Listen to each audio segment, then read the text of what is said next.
ആണ്ടവരുടെ നാമം മഹിമപ്പെടുമാറാകട്ടെ. ആണ്ടവർ നമുക്ക് പിന്നെ ഒരു കർത്തവസരം തന്നാച്ച് നമ്മൾ എപ്പിസോഡ് 71 നമ്മൾ പോവുകയാണ്. എപ്പിസോഡ് 71 എപ്പിസോഡ് 71 ആണ്ടവർ നമ്മുടെ പേജിൽ നിന്ന് നമുക്ക് പാക്കലാം. നമ്മൾ എഫെസ്യ ലേഖനം 6:17 വാക്യമാണ് നമ്മൾ പാക്കുന്നത്. നമ്മൾ അവിടെ നമുക്ക് പാക്കലാം. എപ്പോഴും ആണ്ടവർ നമ്മളോട് പേജിൽ നിന്ന് നമുക്ക് പാക്കലാം. 16 വാക്യത്തിൽ എന്നാ ചൊല്ലുക, നമ്മൾ എന്നാ ചെയ്യുന്നത്, വിശ്വാസം എന്ന പരിച എടുത്ത് അതായത് നമ്മൾ പിശാചിനോട് നമ്മൾ ശണ്ട പോടുമ്പോൾ അല്ലെങ്കിൽ നമ്മൾ പിശാചിനോട് എതിർക്കുമ്പോൾ നമുക്ക് എന്നാ വേണം പിശാചിനോട് നമുക്ക് ജയിക്കാൻ മുടിയാതെ. ജയിക്കാൻ മുടിയാതെങ്കിൽ നമുക്ക് എന്നാ പറയണം, നമുക്ക് ആണ്ടവരുടെ വസ്ത്രങ്ങൾ, ആണ്ടവർ തരുന്ന നമുക്ക് പ്രൊട്ടക്ഷൻ അല്ലെങ്കിൽ ആണ്ടവർ തരുന്ന കവചങ്ങൾ അത് നമ്മൾ വെച്ച് കഴിഞ്ഞാൽ നമ്മൾ പിശാചിനോട് നമുക്ക് ജയിക്കാൻ പറ്റും. അതുകൊണ്ട് താൻ ആണ്ടവർ ഇങ്ങനെ ചൊല്ലുക, നമ്മൾ 4 കാര്യം നമ്മൾ നേരത്തെ പഠിച്ചാച്ചേ. നമ്മൾ 4 കാര്യം ഏതൊക്കെ പഠിച്ചാച്ചേ?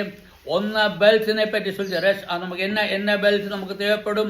അത് സത്യമെന്ന ബെൽറ്റ് നമ്മൾ പാത്താച്ചേ. രണ്ടാമത് നമ്മൾ പഠിച്ച എന്നാ നമ്മൾ പഠിച്ചാച്ചേ, നീതി എന്ന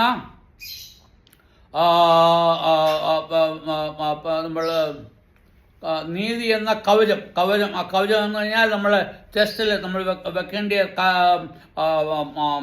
പ്ലേറ്റ്, അതിന് കവചം എന്ന് ചൊല്ലും.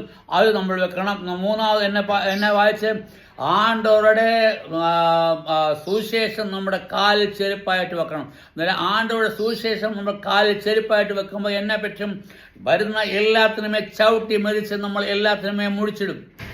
നമുക്ക് യുദ്ധത്തിന് പോകുമ്പോൾ നമ്മുടെ മുമ്പിൽ പ്രശ്നങ്ങൾ കൊണ്ടുവന്നിടുമ്പോൾ അതിനെ ചവിട്ടി എപ്പടി നമുക്ക് പോകാൻ പറ്റും, അല്ലെങ്കിൽ അതിനെ നമുക്ക് തുടച്ചു മാറ്റി, അല്ലെങ്കിൽ അതിനെ നമുക്ക് ആ കല്ലും മുള്ളും എല്ലാം നമുക്ക് എപ്പോഴും നമ്മൾ ചേർപ്പിടുവാണെങ്കിൽ, അല്ലെങ്കിൽ നൽകിയിരിക്കുന്ന ആ ഷൂ നമ്മൾ കാലിൽ നമ്മൾ ഇടുകയാണെന്നുണ്ടെങ്കിൽ, അന്നത്തെ കാലത്ത് ചെരുപ്പ് താൻ ഇന്ന് ഷൂ നല്ല ഹെവി തോളിലുള്ള ഷൂ ഇട്ട് കഴിഞ്ഞാൽ നമുക്ക് എല്ലാത്തിനുമേ ചവിട്ടി മെതിച്ചിടാം. നമ്മുടെ കീഴിൽ ചിലപ്പം പാമ്പ് വരും, ചിലപ്പം നമുക്ക് പല കീടങ്ങൾ വരും, അല്ലെങ്കിൽ നമുക്ക് കല്ല് വരും, മുൾ വരും. ഇതെല്ലാം എന്നാ പറ്റും, നമ്മൾ ശരിയായ ഷൂ നമ്മൾ ധരിക്കുക, അല്ലെങ്കിൽ ദൈവത്തിൻ്റെ സത്യവചനമായ സുവിശേഷം നമ്മൾ കൊണ്ടുപോകാന്നുണ്ടെങ്കിൽ എന്നാ പറ്റും, അതിനെ നമുക്ക് മതിച്ചിടാം. അതിനി അടുത്ത നമ്മൾ 17 വാക്യത്തിൽ അത് കഴിഞ്ഞിട്ട് നമ്മൾ പിന്നെ വായിക്കുന്നത് നമ്മൾ വിശ്വാസം എന്ന പരിചയം. ഇനി അടുത്ത ചൊല്ലി നമ്മൾ പരിചയം, കയ്യിൽ പിടിക്കുന്ന ഇതിനു വേണ്ടി തന്നെ പരിചയം എന്ന് ചൊല്ലുന്നത് ഒരു റൗണ്ട് പ്ലേറ്റ്. ആ പ്ലേറ്റ് നമ്മൾ കൈ പിടിച്ചു കഴിഞ്ഞാൽ എന്നാ പറ്റും, നമുക്ക് എവിടുന്ന് നമ്മുടെ ശത്രു നമ്മളെ ആക്രമിക്കുന്നു അங்கே നമ്മൾ പാത്തു കഴിഞ്ഞാൽ അതിനെ തട്ടി അത് പോയിടും.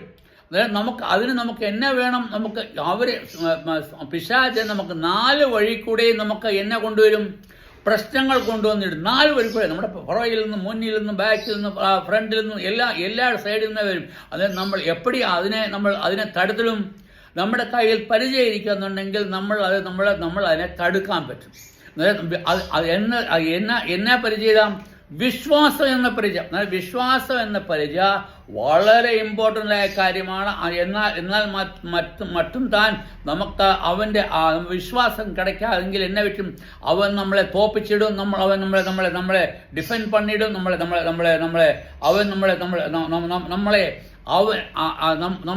അടിമപ്പെടും, നമ്മളെ കൊന്നിടും. അതുകൊണ്ട് നമുക്ക് വിശ്വാസം, നമുക്ക് ആരുടെ വിശ്വാസം നമുക്ക് തേവപ്പെടുന്നത്? ആണ്ടവരായിട്ടുള്ള വിശ്വാസം. അത് എത്രമാത്രം ശക്തിപ്പെട്ട് നിൽക്കുന്നോ അത്രയും മാത്രം ആ പരിചയക്ക് ശക്തി கிடைക്കും. നമ്മൾ എത്ര വലിയ അമ്പ് വന്നാലും, അല്ലെങ്കിൽ എത്ര വലിയ ബുള്ളറ്റ് വന്നാലും, എത്ര വലിയ എന്ത് വന്നാലും എന്നാ പറ്റും, നമ്മൾ ഈ പരിചയം കൊണ്ട് അതിനെ തടുത്തിടാൻ പറ്റും. നമുക്ക് ഒന്നും പറ്റാതെ നമുക്ക് തടുക്കാൻ പറ്റുന്നത് എങ്ങനെ? നമുക്ക് വിശ്വാസം എന്ന പരിചയം വേണം. നമുക്ക് ഇന്ന് നമ്മൾ പഠിക്കുന്നത് 5ാം കാര്യമാണ്. നമ്മൾ പഠിക്കുന്നത് രക്ഷ എന്ന ശിരസ്ത്രം. ദൈവവചനം എന്ന ആത്മാവിൻ്റെ വാളും, അതായത് രക്ഷ എന്ന ശിരശസ്ത്രം. അതായത് രക്ഷ എന്ന് പറഞ്ഞാൽ ആണ്ടവരോട് വിശ്വാസത്തിലുള്ള രക്ഷ. അതായത് നമുക്ക് ആണ്ടവരെ വിശ്വസിക്കുകയാണെങ്കിൽ അതുதான் നമ്മുടെ രക്ഷ. നമ്മൾ ആണ്ടവരായ യേശു ക്രിസ്തുവിനെ നമ്മൾ സ്വീകരിക്കുമ്പോൾ നമ്മുടെ തല എന്തായിരിക്കും? നമ്മുടെ തല ആണ്ടവരായിരിക്കും. അവരിൽ നമ്മൾ നേരത്തെ പഠിച്ചുകൊണ്ടിരുന്നത്, അതായത് നമ്മൾ പഠിച്ചത് എന്നതാ, നമ്മുടെ തല എന്ന് ചൊല്ലുന്നത് അത് ആരാണ്? ആണ്ടവർ. അത് എപ്പം നമുക്ക് തലയായിട്ട് തീരും? നമ്മൾ ആണ്ടവരെ വിശ്വസിക്കുമ്പോൾ നമ്മൾ രക്ഷിക്കപ്പെടുമ്പോൾ, ആണ്ടവരെ നമ്മൾ സ്വീകരിക്കുമ്പോൾ, അതായത് നമ്മൾ ആണ്ടവരായ യേശു ക്രിസ്തുവിനെ നമ്മുടെ രക്ഷിതാവായിട്ട് നമ്മൾ സ്വീകരിക്കുമ്പോൾ, നമ്മൾ ആണ്ടവരായ യേശു ക്രിസ്തുവിനെ നമ്മൾ അവൻ താൻ എൻ്റെ തല, അവൻ താൻ എൻ്റെ എല്ലാം എന്ന് പറഞ്ഞ് നമ്മൾ അവനിൽ സമർപ്പിക്കുമ്പോൾ നമ്മുടെ തല ആരാണ്? ആണ്ടവരായ യേശു ക്രിസ്തു, അല്ലെങ്കിൽ പിതാവായ ദൈവത്തിൻ്റെ, അതായത് തകപ്പനായ ആണ്ടവരുടെ മകനായ യേശു ക്രിസ്തു താൻ നമ്മുടെ രക്ഷ, നമ്മുടെ തല. ആ തല നമുക്ക് വേണം. ആ തല ഉണ്ടെങ്കിൽ എന്നാ പറ്റും? എന്ന രക്ഷ എന്ന ശിരശാസ്ത്രം, അതായത് തലയിൽ വെക്കുന്ന തൊപ്പിയെ പറ്റി ചൊല്ലുക. അതായത് തൊപ്പിയെ കാണിക്കുന്നത് അവന് കൊടുക്കുന്ന മഹത്വത്തെയാണ് കൊടുക്കുന്നത്. നമ്മൾ വലിയ നമ്മൾ പഴയ കാലത്തിലൊക്കെ നമ്മൾ പാക്കല എന്നാ പറ്റും, പെരിയ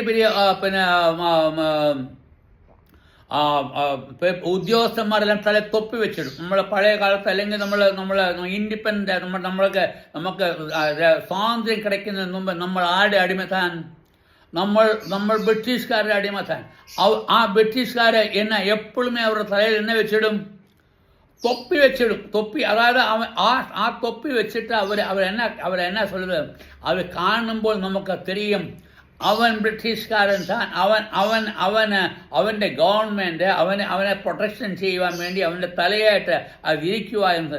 നമ്മുടെ തൊപ്പിയാര്? നമ്മുടെ തൊപ്പി ആണ്ടവരായ യേശു ക്രിസ്തു. അതായത് നമ്മൾ അവൻ്റെ തൊപ്പി, അല്ലെങ്കിൽ അവൻ്റെ ആ ശിരശാസ്ത്രം നമ്മൾ തലയിൽ വെച്ച് കഴിയുമ്പോൾ നമുക്ക് ഭയക്കേണ്ട കാര്യമുണ്ടോ? കാരണം നമ്മുടെ തല ഇപ്പം ആരാണ്? നമ്മൾ ആ തൊപ്പി വെക്കുമ്പോൾ ഇപ്പോൾ തല ആരാണ്? ആണ്ടവരായ യേശു ക്രിസ്തു താൻ നമ്മുടെ തല. അന്നേരം ആണ്ടവരായ യേശു ക്രിസ്തു നമ്മുടെ തലയായിരിക്കുമ്പോൾ നമുക്ക് എന്തെങ്കിലും നമ്മൾ ചെയ്യാൻ പറ്റുമോ? അതുകൊണ്ട് നമ്മൾ എന്നാ പറയണം? ആണ്ടവരായ യേശു ക്രിസ്തുവിൻ്റെ തൊപ്പി, അല്ലെങ്കിൽ ആ തലയിൽ വെക്കുന്ന കവചം, അത് നമ്മൾ വെച്ചിടുവാണെങ്കിൽ നമുക്ക് യാതൊന്നുമേ ഭയപ്പെടേണ്ട കാര്യമേ ഇല്ല. അത് തൊപ്പിക്ക് വളരെ മഹത്വമുണ്ട്. നീ ആണ്ടവരെ നീ സ്വീകരിക്കാതെ നിനക്ക് തൊപ്പി എവിടുന്ന് கிடைക്കും? ആണ്ടവരെ രക്ഷിതാവായി സ്വീകരിക്കണമെങ്കിൽ നമ്മൾ എന്നാ പറയണം? ഞാൻ നേരത്തെ ചൊല്ലിയ വചനം ഞാൻ നിങ്ങളോട് ചൊല്ലിയാച്ചേ. നിങ്ങൾ രക്ഷ പ്രാപിക്കണമെന്നുണ്ടെങ്കിൽ നീ പാപിയാണെന്ന് നീ വിശ്വസിക്കണം. നീ വിശ്വസിച്ച് നീ സാത്താൻ നിന്നെ അടിമയാക്കിയെന്ന് വിശ്വസിച്ച് ആ സാത്താൻ ആണ്ടവരായ യേശുക്രിസ്തു നിന്റെ പാപത്തിന് വേണ്ടി മരിച്ച് നിന്നെ രക്ഷിച്ച് എന്ന് നീ വിശ്വസിക്കുമ്പോൾ അതുതാൻ നിന്റെ രക്ഷ. നീ അപ്പടി വിശ്വസിക്കുമ്പോൾ അവൻ നിന്റെ തലയായി മാറും. നമ്മൾ എന്തോ ആയിരിക്കും? നമ്മൾ ശരീരം. അന്നേരം ആണ്ടവർ രക്ഷിതാവായി നമുക്ക് തീരുമ്പോൾ അവൻ നമ്മുടെ തലയായി മാറിടും. അവൻ നമ്മുടെ തലയായി മാറിടുമ്പോൾ നമുക്ക് പിന്നെ ഭയപ്പെടേണ്ട കാര്യമില്ല. കാരണം വരുന്ന എല്ലാ കാര്യങ്ങളും ആ തലയിലെ തൊപ്പിയിലെ തട്ടിയെ പോയിടും. അതായത് യുദ്ധത്തിന് നമ്മൾ പോകുമ്പോൾ നമ്മൾ മിലിറ്ററിക്കാർക്ക് നിപ്പാത്തിന് അവർക്ക് തലയ്ക്ക് ഹെൽമെറ്റ്, അവർ ചൊല്ലുന്ന ഹെൽമെറ്റ് തന്നെ നമ്മൾ பார்க்கணும். ആണ്ടവരായുടെ തല എന്ന് ചൊല്ലുമ്പോൾ ആ ഹെൽമെറ്റ് വെച്ച തലയാണ് നമുക്കുള്ളത്. അതായത് ഏത് രീതിയിൽ നമുക്ക് ആക്രമണം വന്നാലും, ഏത് രീതിയിൽ നമ്മളെ ശത്രു അറ്റാക്ക് പണിയാലും, നമ്മൾ യുദ്ധത്തിന് വന്നാലും, അവൻ എന്നാ പണിയാലും നമ്മുടെ തലയിൽ ഒന്നും ചെയ്യാൻ മുടിയാതെ. എന്തുകൊണ്ട് ചെയ്യാൻ മുടിയാതെ? തല ആരുടെ തല താൻ? ആണ്ടവരായ യേശു. അതായത് നമ്മുടെ ശരീരം അവൻ നമ്മുടെ തല അവൻ താൻ. ആ തലയെ കാണാൻ ആ രക്ഷ നമുക്ക് ആ കവചം നമ്മുടെ തലയിൽ ഇരിക്കുമ്പോൾ നമ്മളെ ഒന്നുമേ സാത്താന് ചെയ്യാൻ മുടിയാതെ. രക്ഷ എന്ന കവചം തലയിൽ വെക്കുന്ന ശിരശാസ്ത്രം നമുക്ക് വളരെയധികം നമുക്ക് ആവശ്യം. അത് ശിരസ്വം. അത് കഴിഞ്ഞിട്ട് നമ്മൾ പിന്നെ അതിൽ 17-ാം വാക്യത്തിൽ വേറൊരു കാര്യം കൂടെ നമ്മൾ சொல்லுது, ദൈവം വചനം എന്ന ആത്മാവിൻ്റെ വാളും കൈക്കൊള്ളുവീൻ. ഇനി അടുത്ത നമുക്ക് എന്നാ കാണാൻ, നമ്മുടെ കയ്യിൽ വാൾ വേണം. അത് എന്ത് വാളാന്ന് തിരിയാമോ? ദൈവത്തിൻ്റെ വചനം എന്ന വാൾ. നല്ലപോലെ നമ്മൾ വിസാരിച്ച് നല്ലപോലെ വാസിച്ചിട്ട് നല്ലപോലെ ദൈവവചനം എന്ന വാൾ. ദൈവത്തിൻ്റെ വചനം എപ്പടി ഇരിക്കുക നമ്മൾ വചനത്തിൽ നമ്മൾ വാസിക്കുന്നത്. അവൻ്റെ വചനം എന്ന് പറഞ്ഞ വാള് എപ്പോഴാ അതായത് രണ്ട് സൈഡിലുമേ മൂർച്ചയിരിക്കുക. അതായത് നീ ഇപ്പടി വെട്ടിയാലും ചാവും, ഇപ്പടി വെട്ടിയാലും ചാവും. അതായത് ആണ്ടവരുടെ വചനത്തിന് അത്രമാത്രം ഖനമിരിക്കുമ്പോൾ എന്നാ പറ്റും? ഏത് പ്രശ്നം വന്നാലും ആണ്ടവരുടെ വചനം കൊണ്ട്, ആ വചനമായ വാൾ കൊണ്ട് നമുക്ക് എല്ലാമേ നമുക്ക് മുടിച്ചിടാൻ പറ്റും. എൻ്റെ സമയം ഇങ്ങനെ പോവുകയാണ്, മുടിയുകയാണ്. ഞാൻ എന്നെ சொல்லுது ഇങ്ങനെ 2 കാര്യം 11-ാം വാക്യത്തിൽ 2 കാര്യം சொல்லுது. ഒന്ന്, രക്ഷ എന്ന ശിസ്താത്രം. നമ്മൾ രക്ഷയെപ്പറ്റി നമ്മൾ കേട്ടും. 2 വാള് ദൈവത്തിൻ്റെ വചനം. ദൈവത്തിൻ്റെ വചനം എന്ന് പറഞ്ഞാൽ എന്നാ சொல்லுது? നമ്മൾ അതായത് വേദപുസ്തകം അല്ലെങ്കിൽ അതാണ് ദൈവത്തിൻ്റെ വചനം. ദൈവത്തിൻ്റെ വചനം നമുക്ക് വേറെ ദൈവം നമുക്ക് നൽകിയിരിക്കുന്ന വചനം ഏതാണ്? അതായത് ഈ ബൈബിൾ താൻ നമ്മുടെ ആണ്ടവരുടെ വചനം. അത് നമ്മൾ എത്രയും പഠിക്കുമോ, എത്രയും നമ്മൾ വാസിച്ചിടുമോ, എത്രയും നമ്മൾ ഗ്രഹിച്ചിടുമോ, അത് എത്രയും നമ്മൾ മനസ്സിലാക്കിയിടുമോ, എത്രയും നമ്മൾ അത് നമ്മൾ പഠിക്കും തോറും നമുക്ക് എന്നാ പറ്റും? നമ്മുടെ വാളിന് മൂർച്ച ഏറിക്കൊണ്ടേയിരിക്കും. വാളിന് മൂർച്ച മാത്രമല്ല, വാളിന് നീളവും കൂടിക്കൊണ്ടേയിരിക്കും.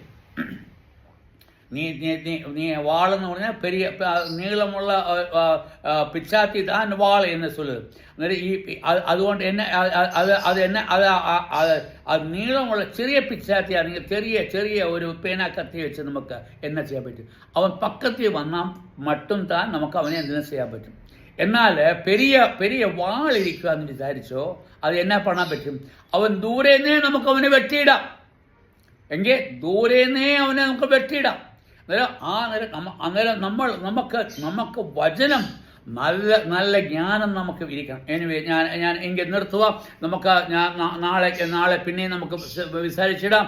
ആണ്ടോർ നമ്മൾ എന്നെ പേശത് ആണ്ടോർ சொல்லுது, നീ എൻ്റെ കവചം, നീ എൻ്റെ അസ്ത്രം. ആണ്ടോർ തരുന്ന നമുക്ക് വചനങ്ങൾ നമ്മൾ അതെല്ലാം നമ്മൾ ധരിച്ച് നമ്മൾ പിശാചുമായിട്ട് നമുക്ക് യുദ്ധത്തിന് പോയിടാം. പിശാച് നമ്മൾ യുദ്ധത്തിന് പോയില്ല, അവൻ നമ്മളോട് യുദ്ധത്തിന് വരുമ്പോൾ നമുക്ക് അവനോട് എതിർക്കണമെന്നുണ്ടെങ്കിൽ അവനെ നമുക്ക് തോൽപ്പിക്കണം. നമുക്ക് എന്നാ വേണം? നമുക്ക് ആ ദൈവത്തിൻ്റെ അസ്ത്രം, ദൈവത്തിൻ്റെ പ്രൊട്ടക്ഷൻ നമുക്ക് തേவைപ്പെടും. ദൈവനാമം മഹത്വപ്പെടുമാകട്ടെ. നമുക്ക് നാളെ ഇതിൻ്റെ ബാക്കി നമുക്ക് വിസാരിച്ചിടാം. ആണ്ടവരുടെ നാമം മഹത്വപ്പെടുമാറാകട്ടെ. ആമീൻ.